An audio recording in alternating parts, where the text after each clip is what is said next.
Welcome to the Authentic Action Podcast, brought to you by Gal Media, Fun Fast Productions, and the Authentic Action School Online. I'm your host, Angel, and I'd love to challenge your beliefs, examine some of our social constructs, expose our biases, and offer unique and diverse perspectives on living a good life. My intention with the Authentic Action Podcast is to inspire, educate, and motivate you to design and live a life that you love. I will be interviewing and conversing with outstanding creators, artists, activists, actors, authors, poets, performers, musicians, movers, shakers, builders, teachers, preachers, healers, entrepreneurs, explorers, seekers, and speakers who are deliberately designing and living lives they love, or at least mostly love. I hope this show will expand your personal awareness, introduce diverse perspectives, and perhaps pre-pave new neural pathways to unimagined opportunities for you. So grab your favorite beverage, get comfy, and let's get into it. Today's episode is a recording of a casual conversation between myself and a fellow visionary and play enthusiast. Sound quality isn't the best, but I'm hoping that our conversation is interesting enough to keep you listening anyway. This man calls himself a rhythm evangelist and a teaching artist. This multi-talented human drum machine has poured his heart and soul into developing curriculums and instruments to help encourage play and connect drums to all the core subjects. He has an impressive resume of experience-building projects and music-making adventures under his belt. I encourage you to check him out online and see some of the exciting projects he's into. This conversation is a follow-up from a chance meeting we had at a mutual friend's dinner table a few months earlier. We had met through mutual friends before, but this was our first conversation where we learned of our common interest in building large-scale play structures or physical and virtual spaces for people of all ages and skill levels to play together. We're both interested in creating spaces where people use music and kinesthetic movement to learn together, express themselves joyfully, and grow as human beings. So we had agreed we should talk more about it, and this was the first time that we got to do just that. Without further ado, I present the author of Tao Te Drum, Volumes 1 and 2, co-founder of the Baltimore Drum Church, a master of rhythm who believes the world is a giant drum just waiting to be played, the magical, musical Mr. Daveed Korup. So initially you said you wanted to talk about your drum, I wrote it down, the exact words, to do Percussion Playground project, which I love. Yeah. Well, you had mentioned that you had some interest in playground types of structures and things like that, and when you were over here. Yeah. And so, yeah, it's a project that I've been working on for a while. And the whole idea is to create a mobile collection that can actually tour. It can be rented by like a children's museum or a Parks and Rec district, but they rent it for like a season. Mm-hmm. You know, they rent it 4 to 6 months. So like on a bus kind of mobile, or something that gets unpacked and left like a carnival-ish kind of thing? No, basically it would everything fits on pallets, ships in a truck. When it arrives, somebody from the playground collection, a tech person would meet the people that are going to be responsible for it, Mm-hmm. and they assemble it over however many days it takes to assemble it. So anyway. So before my tech problems took us out, I was asking you, and you were starting to tell me about your Percussion Playground mobile project. Well, the idea here is to create a percussion collection that can live outdoors, which is designed so that it can be broken down, put onto pallets, put in a truck, and shipped to another part of the country. Yeah. And that it be able to be rentable. That way it can pay for itself. and perhaps compensate some of the people or all of the people that helped make it happen, or create other projects, collateral projects that can, create opportunity. And hey, I'm all for that, Mm-hmm. especially if it's creating interactive, play for kids. I'm all good for that. Yeah, so I noticed you had lots of projects out there, and is the Kids Drum one of your most recent ones, or is that something that's Well, been... Kids Drum, in a sense, is an umbrella name for a series or a collection of curriculum that's designed for kids, for Mm-hmm. schools. And Kids Drum are those programs that are designed primarily for early learners through elementary, Mm-hmm. and then Drum Fest is the umbrella for programming for middle school students, high school students, and beyond. Cool. So, and by program you mean like I'm a teaching artist. Yeah, I I noticed that. use music, rhythm, storytelling as a way to tie to core learning. Concepts called arts integration, Mm-hmm. where you use a variety of different art forms, but you're not using it to teach art, you're using it to teach other content.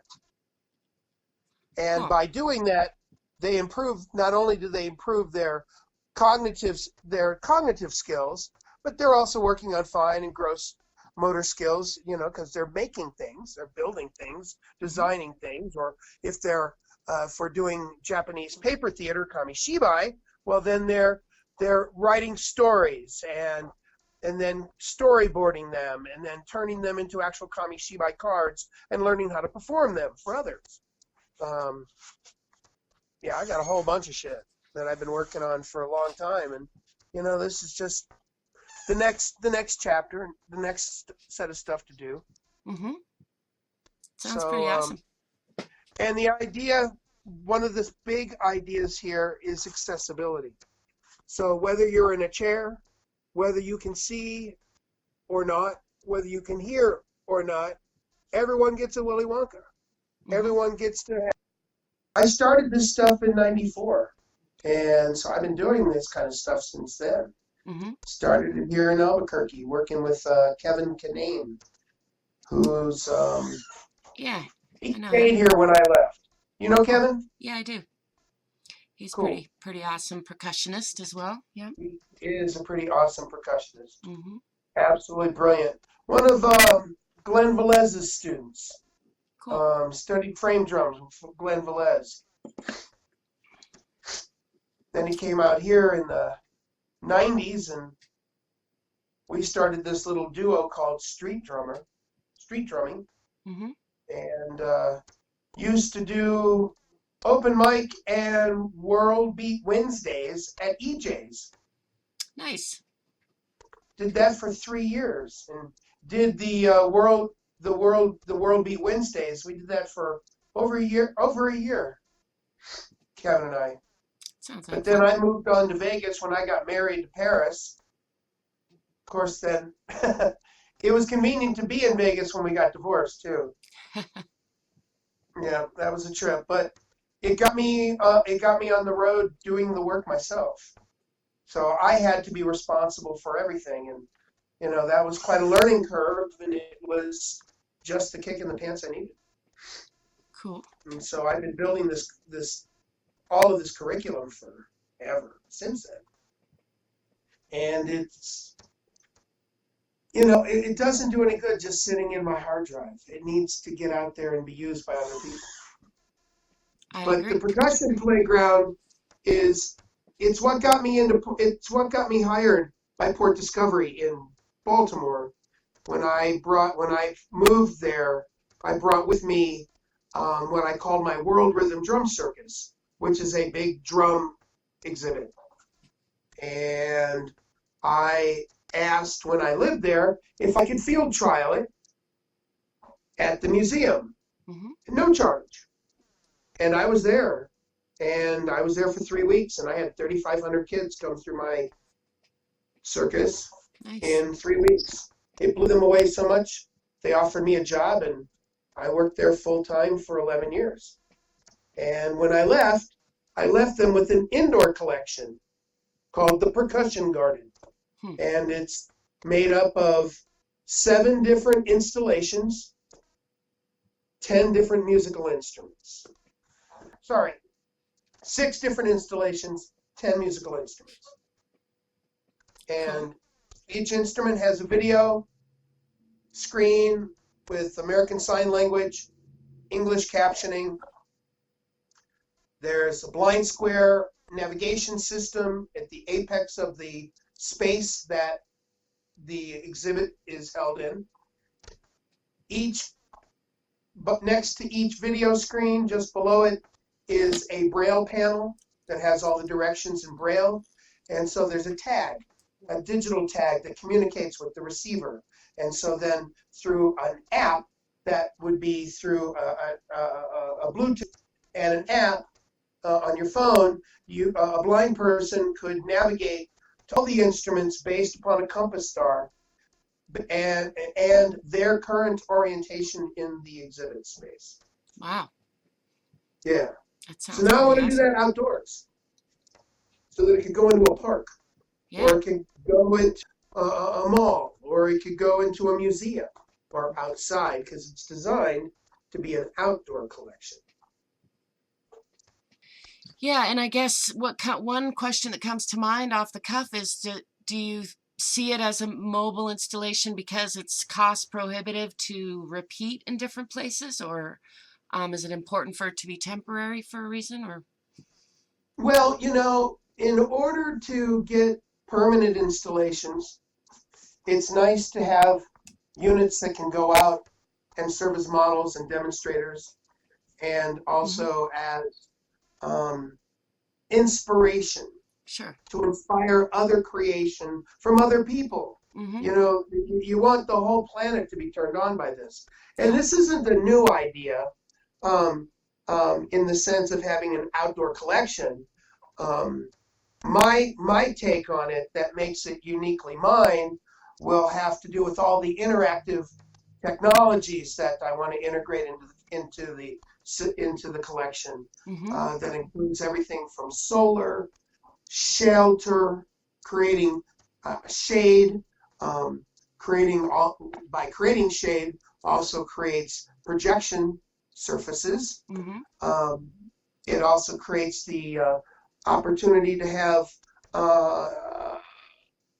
other kinds of lights or sound speakers and things like that installed in various places that are all contained within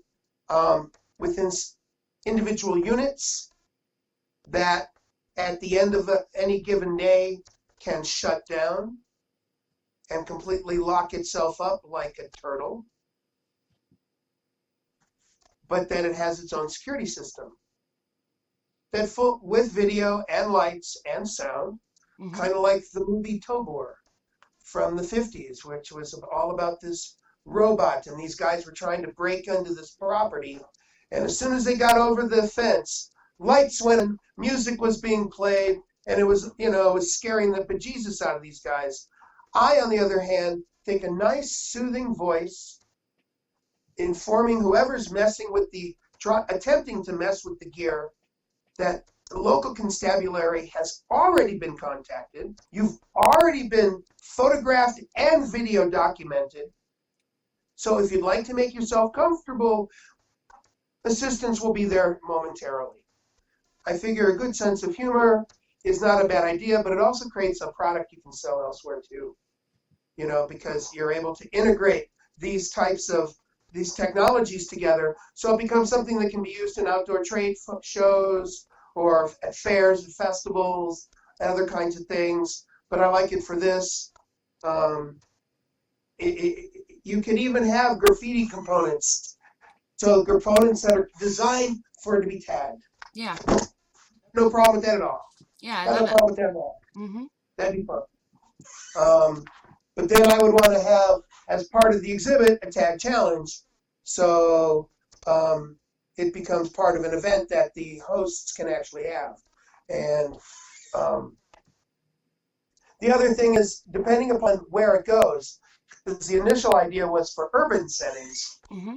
I initially thought of this in downtown Baltimore, and therefore, whatever the materials, whatever the instruments are made out of, the coatings have to be such that they're impervious to whatever paints or other kinds of things that people want to put on them.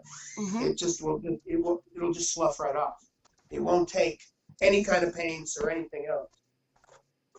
Sounds cool. Yeah. I think I shared with you some of my vision about Unity Play Centers and had a chalkboard in mind, sort of similarly Yeah. like something that you could get people to co-create with and then repaint or, wipe clean I every think month I or mentioned something. to you the Firefly Cave It when doesn't you ring were a here bell. at Andre's. There's this company out of California called Shelter Systems, and they work off of Bucky Fuller's a lot of his math Mm-hmm. to create domes, but they've also created caves like that, closed on one side, open on the other, fairly narrow, designed originally as grow rooms. And you can get them 8, 11, and 16 feet deep by 8 feet wide or 10 feet wide. And a firefly cave, because the whole inside, because you can buy from this company where it's white on the outside and it's completely black on the inside, Cool. because they were designed for portable planetariums. Hmm. Because a lot of these planetariums can work off of the geometry of the domes that they build. But these caves, they're really nice and easy to set up. One person can set up one of those things in 15 minutes, one of the caves. But then setting it up with all the glow lights and everything else, you want to make it special, and that can be a magical place. Yeah, I can imagine. There's Yeah. also all fluorescent types of art. Mm-hmm. Different kinds of chalkboards, different bead play, different kinds of paints that they can do, on easels so that they can feel like they're Rembrandts, but they're all doing it in fluorescence. And then you can give them, then you put environmental context things on the outside, on the walls, or hanging from, different elements within the space that are visual cues to really, excite them. And then you have a really great facilitator that's, really electrically colored Mm-hmm. as far as their attire in there. And they go to town, and it makes it very magical for kids. Yeah. I can see it. It sounds awesome. We just got to figure out how to get it built, huh? Well, I did the proposal Mm-hmm. for Port Discovery to do a static one where we were converting an existing space underneath a balcony that was currently used for storage, but it could be retasked so that it could be used for storage during the week, and then on the weekends, all the elements that are being stored are going to be pulled out of the room anyway to be used in that space, because that's all the percussion garden stuff. Mm-hmm. So the percussion garden's set up, and then you turn it into a firefly cave, and I had it all costed out and everything. I could share that with you. So you can Are see they what that looks like. still working on the proposal, or did they give you an answer? Or? No, they went another route. They went another route. They just got done celebrating their 20th anniversary, and they raised 20 mil to re-image the whole museum. Mm-hmm. So they just went a whole other route. Right. Yeah. So tell me more about the sound. I wanted to call it Sound Garden, but you called it something else. Soundgarden is absolutely right on. There's a guy in Germany that, God, I forget his last name. Michael is his first name, and I forget his last name, who's done quite a number of outdoor pieces. He basically has a mobile percussion museum. Cool. And he rents out a warehouse 6 months out of the year in different cities around Germany, and he'll go and see his collection. and that's how he makes his living. The other Cool. And 6 then, months of the year, he's building new stuff and working on commission projects and things like that. mm-hmm. Sounds fun. But um, the instruments that I have, he has nothing like. But a number of the instruments, but I have been inspired. A number of my designs were inspired by things he's done, where I've then taken them to different directions, which is okay by me. Yeah. I imagine any of us could take some basic ideas of drumming and different. I don't know. I think about uh, tubes, or having seen Blue Man Yeah. Group, those kind of cool things. But any of Well, the us could. tubulums. Yeah, I want to do. I want to do a couple of tubulums. I've been imagining a tubulum arbor, in which wide enough that you could have two wheelchairs passing each other in the middle, and still have enough space on either side of them for people to be standing or in a wheelchair playing at stations. Mm-hmm. And the roof of the arbor are the tubes. Cool. So it would basically look from the side. It would basically look like vinage, 3-inch diameter vinage, Mm-hmm. and 2-inch. And then when it goes across the top, it just makes for beautiful sun shading and all different spaces for the tubes to come out for you to play, and you're going to get all these sounds all around you. You'll be on one side of the arbor, and somebody will be playing on the other side of the arbor, but where the tube comes out is above you, perhaps. I don't know. It still needs to be worked out, but it's definitely a concept that I'm working on. Very cool. Yeah, and you have to excuse me. I have a head cold, and it's driving me crazy. I've been sneezing, and my mustache needs a trim, and it's been itching my nose quite a bit today too. I had one of those not too long ago. I can relate. Can empathize. Which, a cold or a mustache? No, a head cold. Well, maybe no, I'm just kidding. I haven't had a mustache for a while, but no, a cold. I did get a cold and then a sinus infection, which is still with me a little bit. Oh no, that's not good. Yeah. Yeah. I'm fighting it though. I'm almost over it. Just when I go to hit certain high notes, I can still hear it. Sinus infections and I do not get along well. Yeah, I hadn't had any illness in a while, and I guess I had some humbling, some learning, some updating of my immune system to do. It's all good. I took a bunch of plane travel right before that happened, so I probably primed and got like seawater up in there. I primed them with all kinds of bacteria, so it was. Where'd you go? Tahiti, Bora Bora, and Raiatea, and that's Seco. great. Yeah. You were doing your South Sea adventure. Lots of little plane trips and big plane trips. So yeah. That must have been fun as heck. It was. It was pretty exciting. Pretty cool adventure. I was thinking while I was there, like, what could I do? What could I build in the way of my Unity play building ideas? And I think thinking about what I want to build and what you want to build, it really still, I love your idea of a portable, demonstration unit that can make some money and then be a precursor for more permanent installations. And I think plenty of people are willing to let me build, or willing to let you build, I'm sure, on their property, but it's a matter of making something that would sustain itself and make sense with the community and have some kind of tie-in and buy-in, the way I see it. So, and I think that could happen anywhere. The way to get a buy-in is if you're working with a community and they're part of the building process. Right. Yeah. That way they develop a greater sense of ownership. Mm-hmm. Also, and as part of sustainability is you always have to have a maintenance plan. How do you fix things? Mm-hmm. And what would you do for a monthly maintenance check? Yeah. So that you're checking to make sure that everything that our possible fail points are inspected on a regular basis and documented. Mm-hmm. And that if repair is needed, the people are capable of doing that.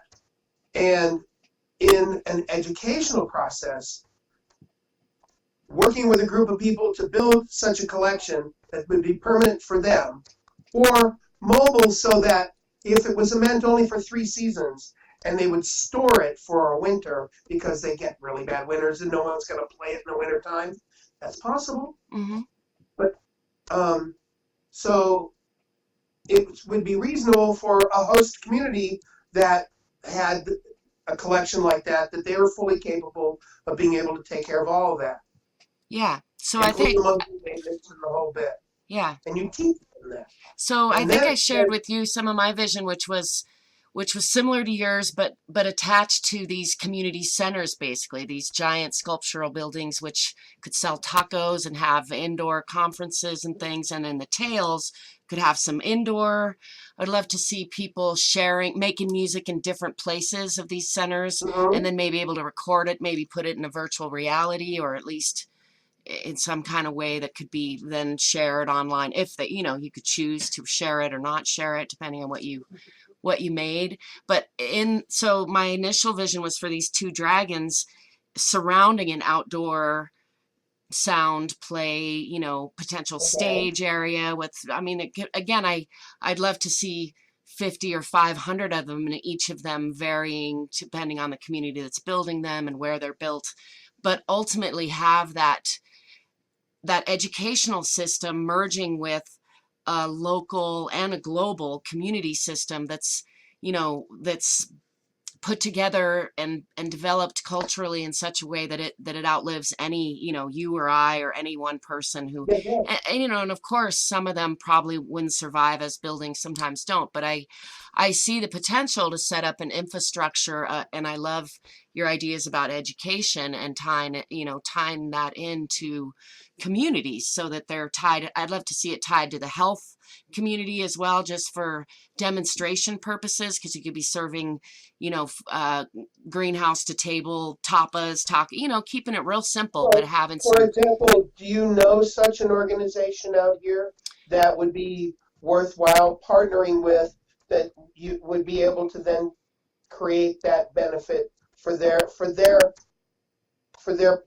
public? Yeah, that's a great question. Any thoughts on that? I mean, who comes to mind is Meow Wolf, because they've been demonstrating parts of that. But I've been using them in my mind as a model more than a partner potential. But I would, they're and I could be wrong, but I had a really hard time being able to get into them, and it was weird. When I reached out to them from Baltimore, mm-hmm. while I was working on the Percussion Garden ADA upgrade, mm-hmm. I had reached out to them, was sending them images of my work, telling them I'm moving to Albuquerque, would love to be able to get an appointment with them to talk about sound, installations that might fit their place. And I'm talking to the executive director up until a week before I came to Albuquerque, and unfortunately I had some adventures on the road that were not fun, and so it took me a little bit longer. She got sick, so we postponed getting together for several months. And then when I finally was able to get through to her once she was on the mend, she just pushed me off to one of her underlings, who wouldn't understand a contract by handshake if it bit him in the ass, right, versus contract with a signature on a piece of paper, because to him, he respected both with the same level of bullshit. That's unfortunate. Well, but maybe fortunate. I mean, depends on how you look at it, right? Well, it does. I had a bad experience. I own the fact that I had a bad experience, and I would love to. I would love to have a restart with them, and just move forward because and deal with somebody different Yeah. because I'm sure yeah, that that's probably turning. I mean, I know they've grown so quickly that they're probably going, they have having all kinds of they have. changes. So, to me, as a model, it's shown that like the general public is ready to support Oh, something as a like that, model, it's So, phenomenal. As a um, model, it's phenomenal. and then I got into reading Paulo Solari's notes. I don't know if you're familiar with his kind of Oh stuff, yeah, but Arco Santi is pretty amazing. and I Have you haven't been there? actually been. No, I haven't, but people Oh my keep telling me I God! need to, and yeah, Oh I my God! agree. I You just should haven't yet. you It's on my really owe it list. to yourself to go. Yeah, no, You I do. really owe it to It's on yourself my to list go. of, yeah, I'm going. Just don't know when yet, but I will. But Uh, that has me thinking about just again brainstorming. I think surely there are some either private or public schools that or even medical facilities that could be convinced to host a permanent or semi maybe a 5 or 10 year experimental. Now I see right away what you were talking about earlier of then you need what Paulo Solari ran into, the lack of upkeep for a structure like that can be its demise in a short time, or the need for an expensive, which is why I like very, my very much. idea of You know, building these no, buildings totally. themselves, because then the building itself, that's built into the culture of the building. And of course there's regular checkups and things are shut down if they need to be for a while, while they're upgraded. And then you have a permanent structure that then can connect to the local schools and Um, medical centers probably. Those mhm, I see right, as easy uh, places of need for this kind of interaction.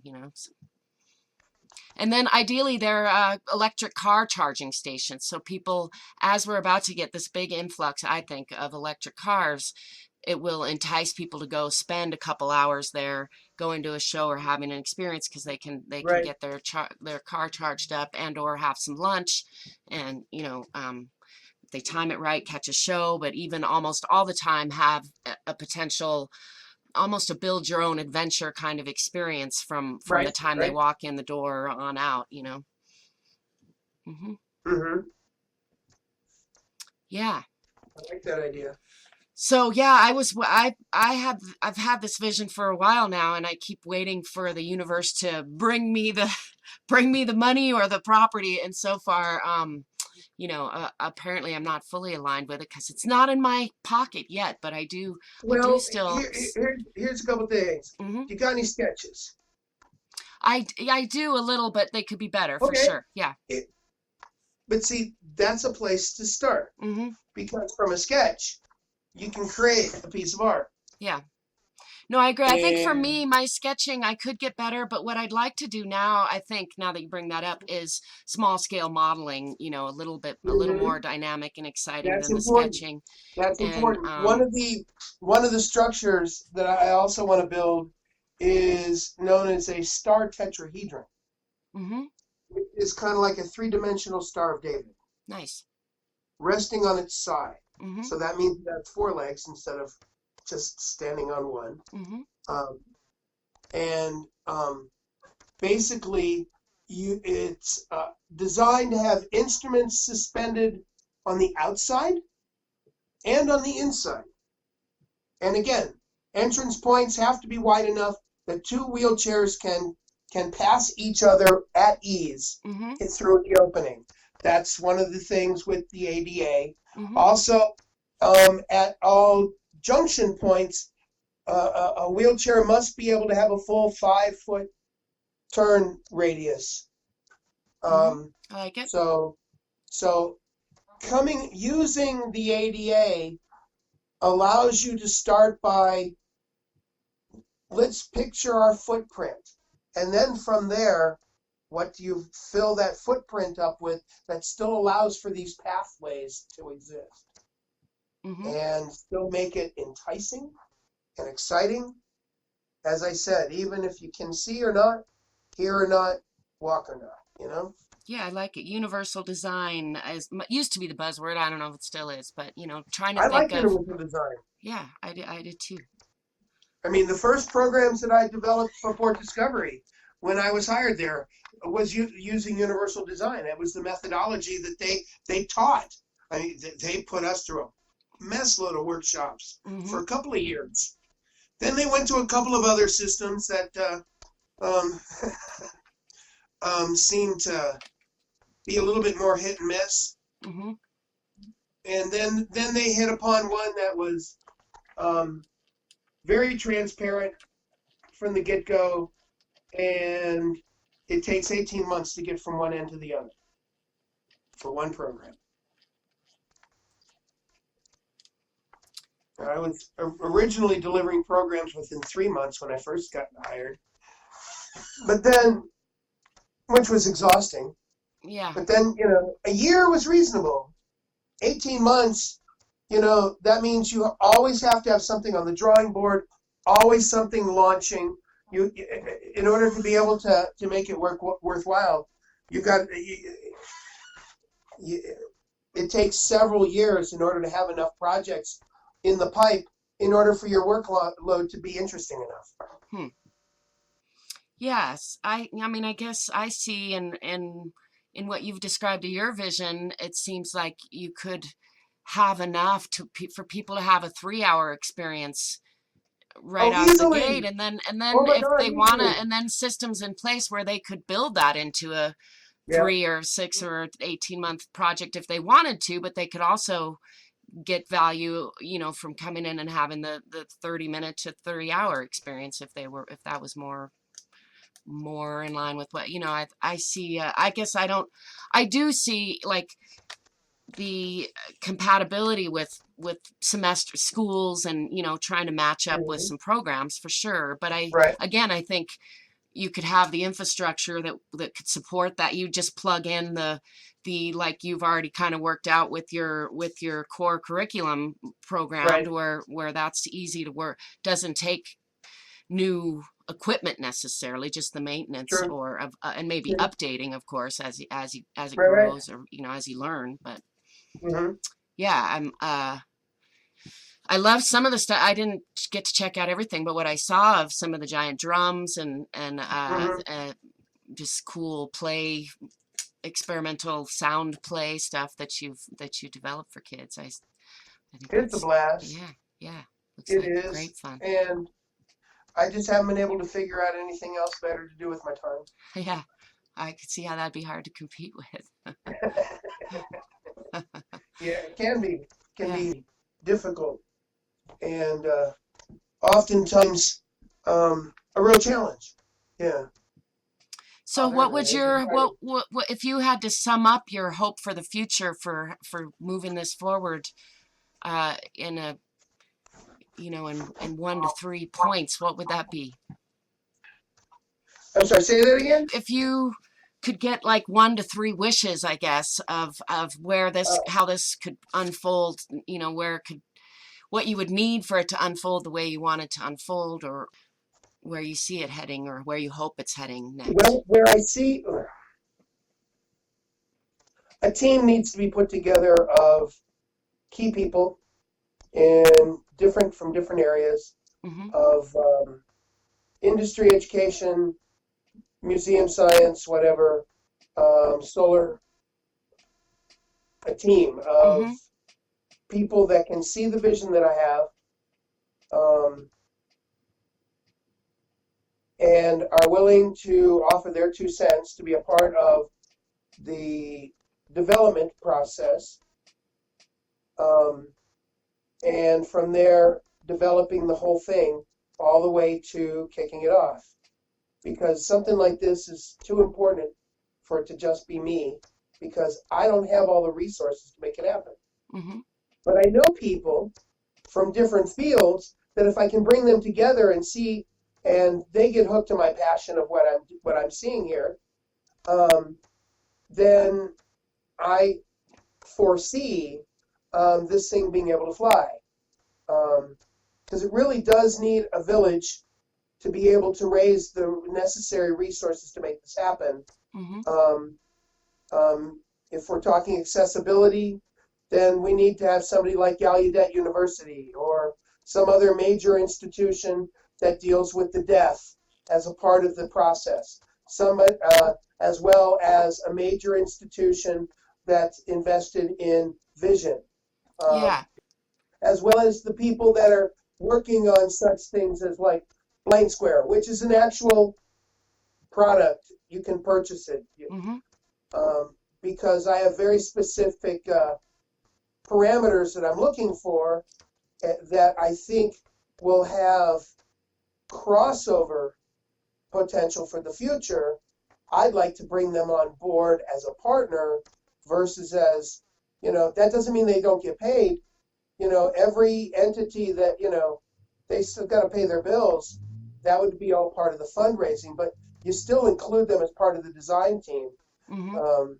So that they get to, so that they aren't just coming in as plumbers, fixing something that some architect came up with, but actually fully integrating a system that they've foreseen from the very beginning, Mm-hmm. and also helps them be able to create collateral product that for them that they will be able to enhance their own catalog and be able to enhance their own productivity.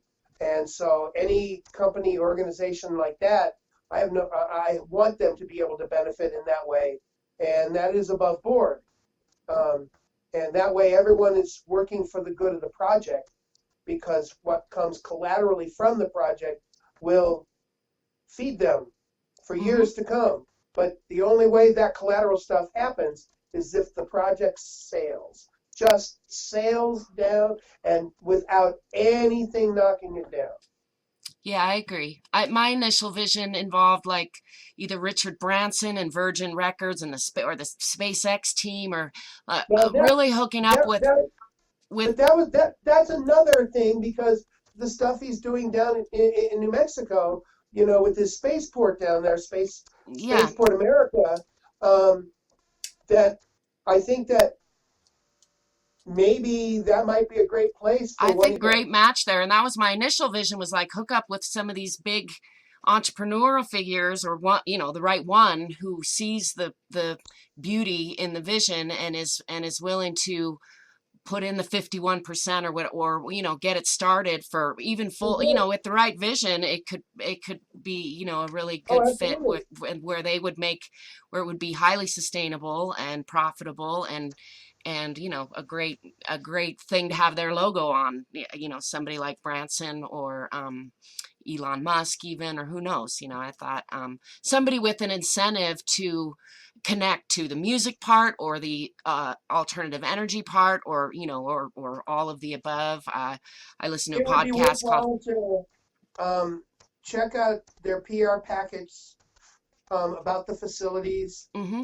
Um, See if they have a company like that has to have a special events Mm-hmm. department, not just coordinator, but a department. Um, but special events are usually one-offs versus something that's long-term. Mm-hmm. So, You see these big, awesome play buildings that are iconic landmarks, that that have an ongoing projects connected to the community and to the global community, that are always, that the culture of which is growth oriented and maintenance, all of that is built into it, to yeah. where Do it's you set up, and have then you and I are dead, and there's still 50 or 500 of them globally, serving up tacos and getting people to play together, basically, and make new sound together. do you have people that can make handshakes, that can make introductions? Uh, since I hesitate to answer, maybe not in the way you think, but I do know a lot of people. I mean, I'm meeting new people all the time. So, but I don't have some in my pocket that way, if that's what you mean. Usually, a project like what you're talking about, Mm-hmm. Yeah, I don't usually have an somebody into like that usually necessarily. somebody like a Branson Yeah. usually more successfully happens when somebody he knows happens to be somebody you happen to know and Yeah. says, "Hey, So need to meet this gal." It's there's such a a great couple idea. people on the X Prize team that are affiliated with him, who I've been sort of, trying to, like, they might recognize my name. We're not buddy buddies yet, but Okay. I do see that as a necessary step in some fashion. I don't want to force it or be dishonest. I mean, I shouldn't say I don't. No, I've been waiting. That's kind of that alignment part that I was talking about. Like, I know there's a connection there. I just haven't, tapped into it yet exactly in the way that I understand, see. But understand. yeah. I mean, the fact that we started talking about all this and we have such similar visions about, and I Because think you know, I wanted to talk to you after that conversation, mhm, just sitting on the table in Andre's house. You know, before you went on your Grand Pacific adventure. yeah. No, and I think there's a growing number of people with their own version of the same. I think an idea like this is permeating the universe and getting expressed through, any number of us who tap into it. But I see that as an inevitability to some shape or form, and I would love to be a part of, trying to see it realized to whatever degree I can. So, Well, this morning I sent an email to I have a buddy. His name is Jim Donovan. He's the founding drummer for a group called Rusted Root. yeah. And we've been we've been buddies for a long time. Been friends Cool. for a long time. He's not with them any longer. He does his own solo projects. He's also a professor at St. Francis University in Pennsylvania. So he has a whole university behind him, um, and all their various departments. And he's one of the shakers and movers in the Internet 2 movement, um, which is kind of a closed net internet between universities Okay. that does not go out to the World Wide Web. Hmm. It's its own web that you have to, in a sense, be invited into it, Hmm. and it's one university at a time. And I think once it's fully vested, it's going to allow for lots of great communication between research institutions without the fear of being hacked from the web. You know, you'd actually have to be working for one of the universities and be working as part of the Internet 2 project in order to be able to even have access to the shit. Hmm. It's different than even the dark web, I guess. It's its own. I guess it's its own closed system. I don't know. But you can't go from one. You can't go from the World Wide Web to Internet 2. I think it's a different portal altogether, requiring a whole different kind of browser system or something. I'm not sure.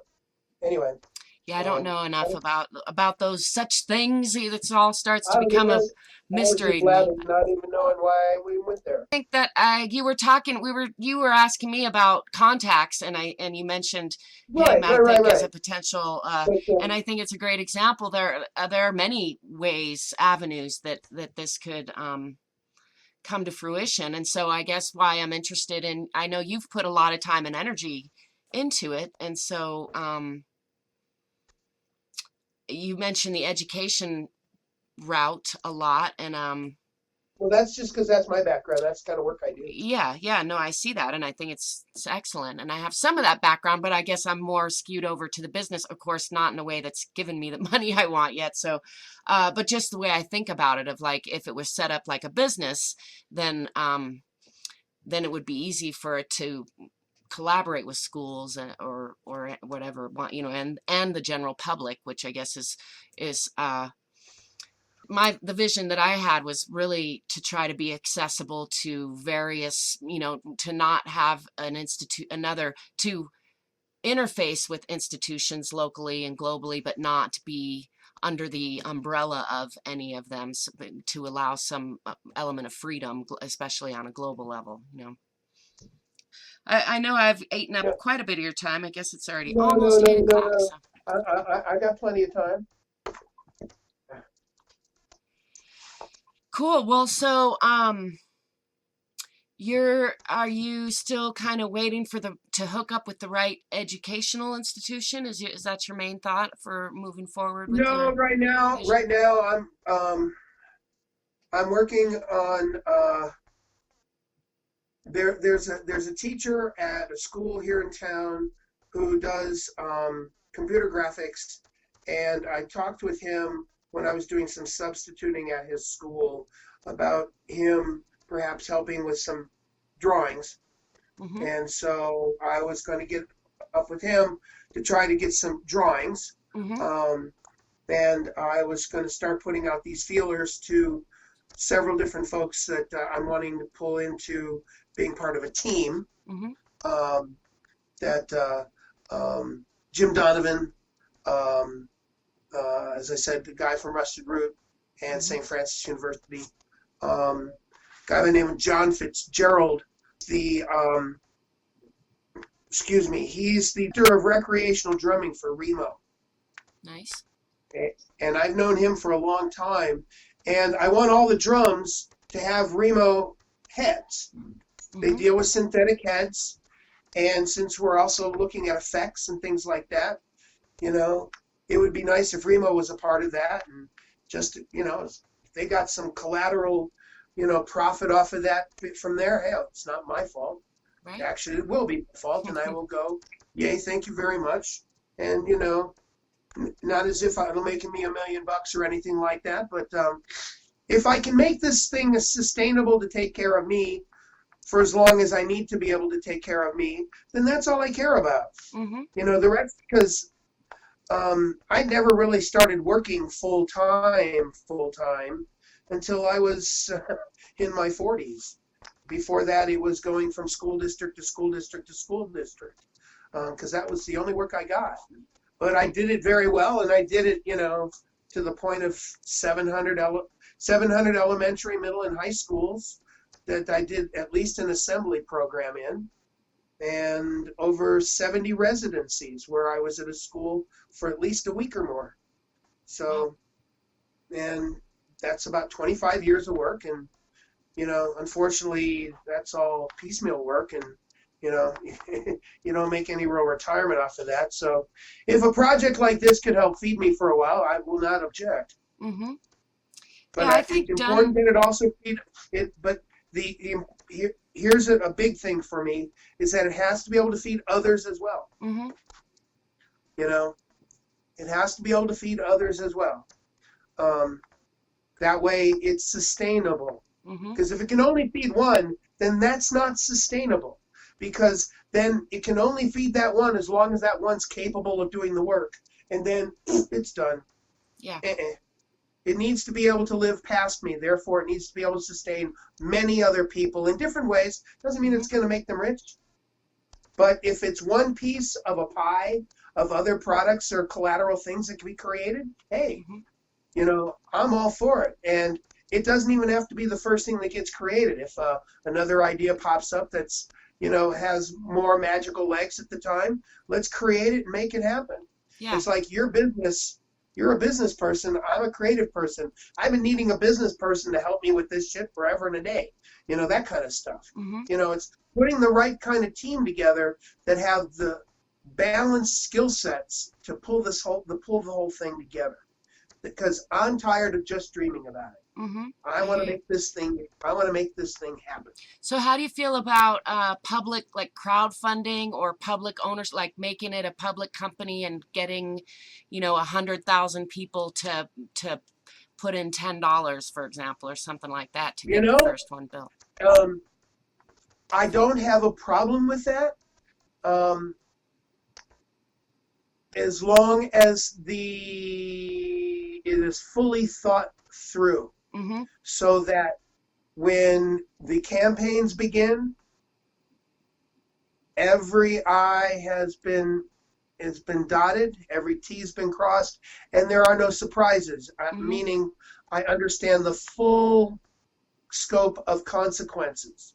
Yeah. Because it's got to be fully thought through. That's an idea. I mean, I haven't fully thought it through, but I have thought about it a fair amount in that, and like you said, the next, you'd need, of course, drawings and small scale models and, and ideally even a mobile model. Video, CGI video that, the images stuff is doable. Drawings, and then you create a video of it and with action to it and with sound and all that stuff. And it No, and I becomes a think if marketing done tool. correctly, you could give people an incentive, especially for lower investment. And maybe then some people want to come in with higher Oh, investment. true. But I think you And could and do and I've something thought that's about that. that's real I easy, or thought like about. free coffee for life at any, I mean, there's a number of ways you could entice people to where they're pretty low risk to invest, and then yeah, have a deadline. And the thing is, as long as your vision was completely drawn out, and you had even, all the numbers for at least say in 2 years drawn out, then even if it took 3 years, which hopefully it wouldn't, but I still think there'd be a good chance of being able to see, get the key is knowing what you do need and getting all of that, so that then once you start building it, it's built I start to finish and operational, to me. like in some of these campaigns that I've seen before, where if your contribution is X number of dollars, you'll get this you'll get this premium gift, Right. or you'll get this product at this discounted rate. Yeah. Um, Or you get a and tile with your name on it in the walkway, or there's any number of totally ways to go, a whole bunch of different things. Hmm. Um, the only thing I don't want is someone's logos over stuff. Right. That doesn't mean that there isn't going to be a sign or signage Unless it's that would Virgin Records. recognize all the. Hey, now I'm if just saying. SpaceX wants to There are build some whole thing, some people I'd be like, yeah, SpaceX everywhere. right. You know, Yeah. you know. I'm just yeah. Hmm. I just don't want it to be the Fifth Third Bank. Yeah. No, I hear you there. I agree with you on that. Their money is as good as anybody else. I'd rather their logo go on the sign with all the other organizations and corporate groups that are going to hopefully contribute and be a part of this. Right. One of the things that I learned from my years of working in children's museums is I got really bored with all these damn exhibits, these traveling exhibits that were coming into the museum. It was like a rehashing of the same shit. Hmm. Different theme, different graphics, but practically the same types of activities, or yeah, types of activities that would come within different frameworks, depending upon developmental skills of children. Hmm. And an exhibit was designed for a very finite age group. And if it was a traveling exhibit, it was usually targeting the younger kids, because they were the ones, the parents, they would come in there and spend the money just to come for the exhibit. Um, Stuff is boring as hell. Hmm. Yeah. Brilliantly put together, but boring as hell. And so I want to kind of break the mold, Hmm. um, and really make the uh, one where they would want to come back again and again and again, Hmm. and it'd be a blast for them. Yeah. Yeah. I think we have that in common in our visions, is that uh, bringing different age groups, different skill levels. Just in my mind, it's like the more diverse, the less likely to play together, the better in many ways. And also having room This is quite true. for groups Quite to true. come through too, but mostly having it be a facility that encourages play and exploration among people who don't usually get to play Sure. together. I'm getting ready to kick off a residency at Explora, starting Cool. the middle of January through the 19th of April. It attached to their makers studio. I'm going to Cool. be their first maker in residence. Nice. That sounds exciting. Yeah. Yeah. You should come out to some of the stuff. Yeah. Yeah, make Yeah. sure and send me I'm tough to get out, but I like to get out. I just sometimes I need spurs or cattle prodding or something. Well, listen, I'm going to run. Yeah, thank you so Um, much for sharing it's your been ideas with very me. inspiring. Yeah, likewise. I'm going to do a little editing and try to make up a podcast piece out of Oh, this, if please that's still cool with send you. me a So, link. It was a fun conversation. yeah, likewise. I agree. So, thank you, and too many more. Yeah, Many, many more. Good cool. to see you, my friend. Cool. You Happy too. holiday season to you. You too, and have a great evening. Talk to you soon. Thank you. Bye-bye. Bye. All right, that's a wrap on episode 2 of Angel's Authentic Action Podcast. I appreciate your attention, and I welcome your questions, comments, and suggestions. I hope you'll check out Daveed's work and get in touch with him or me if you have any leads or ideas about how to move forward with his Percussion Playground project, or if you're interested in any of the other things that he or I are doing. You can find him through Facebook and through his website at www.daveeddrums.com. That's DAVEEDRUMS.com.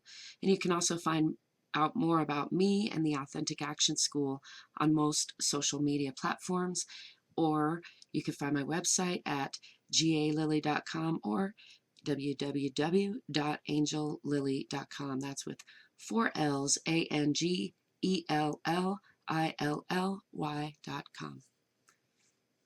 Till next time, ciao.